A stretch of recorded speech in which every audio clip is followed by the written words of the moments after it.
LIC को लेकर एक बड़ी खबर सामने आई है, जहां आरबीआई ने एलआईसी को एचडीएफसी बैंक में अपनी हिस्सेदारी बढ़ाने की मंजूरी दे दी है। अब एलआईसी बैंक में अपनी हिस्सेदारी करीब 10% तक कर सकती है।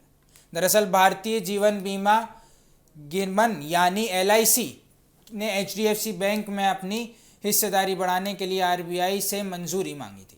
अब आरबीआई ने एलआईसी को एचडीएफसी बैंक की कुल पेड अप शेयर कैपिटल या वॉलेंटिंग राइट्स में 9.99% तक हिस्सेदारी खरीदने की अनुमति दे दी है। अभी एलआईसी के पास एचडीएफसी बैंक की करीब 4.11% हिस्सेदारी है, यानी नई मंजूरी के बाद एलआईसी करीब 5.88% और हिस्सेदारी खरीद सकती है।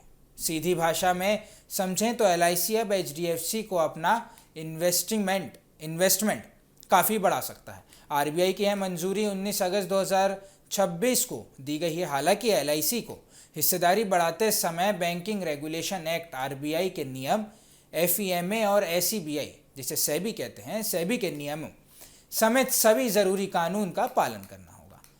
अब सवाल यह है कि एलआईसी ने एचडीएफसी बैंक में इतनी बड़ी हिस्सेदारी बढ़ाने का फैसला आखिर क्यों लिया। दरअसल एचडीएफसी बैंक देश के बड़े प्राइवेट सेक्टर बैंक्स में शामिल है और एलआईसी के लिए ये एक बड़ा इन्वेस्टमेंट अपॉर्चुनिटी मानी जा सकती है। वहीं एचडीएफसी बैंक के हालिया फाइनेंशियल रिजल्ट की बात करें तो अप्रैल से जून 2026 के बीच नेट प्रॉफिट करीब 19.060 करोड़ रुपए रहा। पिछले साल की इस तिहाई में मुकाबले इसमें करीब 5% की बढ़ती हुई थी और बैंक की नेट इंटरेस्ट इनकम यानी एनआईआई भी करीब 6.7% बढ़ाकर 33.536 करोड़ रुपए पहुंच गई। वहीं बैंक के लोन यानी एडवांस में भी करीब 13.3% की बढ़ोतरी हुई है। हालांकि बैंक के लिए कुछ चुनौतियां भी हैं।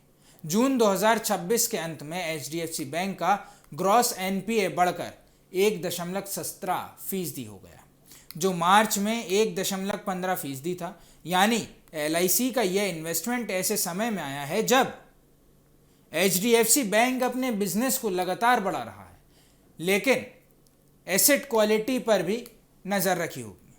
फिलहाल आरबीआई की मंजूरी के बाद एलआईसी के पास एचडीएफसी बैंक में अपनी हिस्सेदारी करीब 10% तक बढ़ाने का रास्ता साफ हो गया है। अब देखना यही होगा कि क्या एलआईसी कब और कितनी हिस्सेदारी खरीदती है और इस बड़े इन्वेस्टमेंट का एचडीएफसी बैंक और एलआईसी पर दोनों पर क्या असर पड़ता है।